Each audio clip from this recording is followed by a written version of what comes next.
ஹோலி பைட்ஸில் இன்றைக்கி நல்லா வந்து ரெகுலராக கோயிலுக்கு போகிறவங்களா இருப்போம், ஜெபம் பண்ணுறவங்களா இருப்போம். அப்படி இருக்கும்போது கூட நமக்கு சில கஷ்டங்கள், துன்பங்கள், பயங்கள் அதெல்லாம் வரும்ல. இதன் மூலம் அந்த எக்ஸார்சிஸ்ட் ஃபாதர் வந்து என்ன சொல்லியிருக்காருன்னா, ஒரு 11 விஷயங்கள். இதை வந்து நம்ம இல்லத்தில் நடந்ததுனாக்கா, நம்மளை சுற்றி வந்து சாத்தானின் சக்தி செயல்படுதுன்னு அர்த்தம் அப்படின்னு சொல்லப்படுறாரு. பிசாசு நம்மளை சோதிக்குதுன்னு அர்த்தம். இதுக்கு வந்து நம்ம என்ன பண்ணணும்னாக்கா, ஆக்சுவலி இதை அவாய்ட் பண்ணுறதுக்கு என்ன பண்ணணும்னா, நம்ம ரெகுலராக இந்த தவறான வார்த்தைகள் பேசுகிறத நிறுத்தணும்.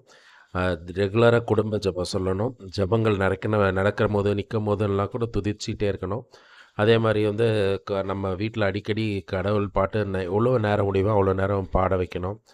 இயேசுவோட பேரை சொல்லிக்கிட்டே இருக்கணும். இயேசுவோட ரத்தத்தால் நம்ம இல்லத்தை வந்து ஆசீர்வதிக்கணும். பங்கு தந்தைகளையோ இல்லைன்னா குருக்களையோ கூட்டிகிட்டு வந்து மந்திரிக்கணும். கடவுள் கூட நமக்கு நல்ல உறவு இருக்கணும். இதுதான் வந்து இதெல்லாம் அவாய்ட் பண்ண முடியும். எதெல்லாம் இருந்தால் நம்மக்கிட்ட அந்த மாதிரி சக்திகள் இருக்குன்றது கண்டுபிடிக்கணுன்னா, நிறைய ஃபிசிக்கல் கன்ஃப்யூஷன்ஸ் இருக்கும். நம்ம உடல்நிலையில் நிறையா வந்து நோய்கள் அந்த மாதிரி வந்துட்டுருக்கோம்.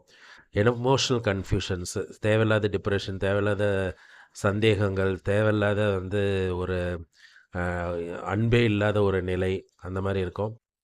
திடீர்னு வந்து சம்மந்தம் இல்லாத பூச்சிகள் நிறைய வரும். சம்மந்தம் இல்லாத பாம்போ இல்லை அந்த மாதிரி விஷயங்கள் நிறையா வரும். அதே மாதிரி பேட் ஸ்மெல்ஸ், சம்மந்தமே இல்லாத சில பேட் ஸ்மெல்ஸு இல்லை ஒரு அழுகின ஸ்மெல் அந்த மாதிரி அடிக்கலாம்.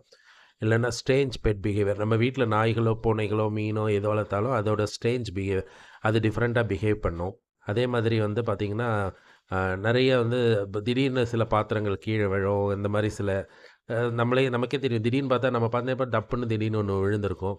அந்த மாதிரி இருக்கும். அதெல்லாம் வந்து அது சில சந்தேகத்துக்குரிய விஷயங்கள் இருக்கிறலாம் அப்படின்னு சொல்லப்படுது.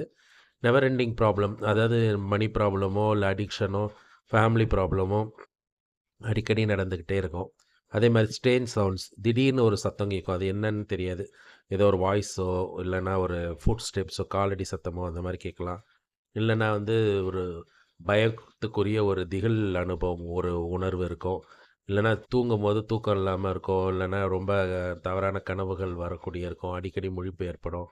அப்புறம் வந்து அன்யூஷுவல் சைட்டிங், நம்மளுக்கு பார்க்கும்போதே திடீர்னு ஏதோ ஒரு நிழல் போகிற மாதிரி இருக்கும். இந்த மாதிரிலாம் இருக்கிறது வந்து பிசாசின் சோதனைகள்.